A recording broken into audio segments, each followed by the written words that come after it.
खबर शामिल करेंगे लाहौर से Mohammad Asif Mayo anchor person Mayo news की रिपोर्ट के मुताबिक पाकिस्तान से अमेरिका के लिए बराह रास्त परवाज़ों की बहाली के मामले पर पेशरफ्त हुई है। ज़राए का कहना है कि अमेरिकी फेडरल एविएशन अथॉरिटी टीम जनवरी में एक और ऑडिट करने पाकिस्तान पहुंचेगी। सिविल एविएशन अथॉरिटी ने तमाम शोबों के सरबराहान को अमेरिकी एविएशन के ऑडिट की तैयारी मुकम्मल रखने की हिदायत कर दी। अमेरिकी federal team Pakistan civil aviation और एयरलाइंस के तैयारों की मेंटेनेंस, फ्लाइट सेफ्टी का जायज़ा लेगी। अमेरिकी फेडरल एविएशन टीम पाकिस्तानी तैयारों का जायज़ा लेगी।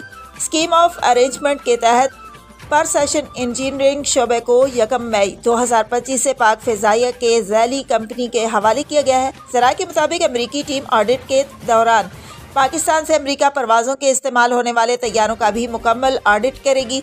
अमेरिकी एविएशन के ऑडिट के बाद पाकिस्तानी एयरलाइंस की अमेरिका के लिए बराह रास्त परवाज़ों की बहाली का इम्कान है। ख्याल रहे कि सितंबर में अमेरिकी एविएशन अथॉरिटी टीम ने सिविल एविएशन और पाकिस्तानी एयरलाइंस के तैयारों का ऑडिट किया था।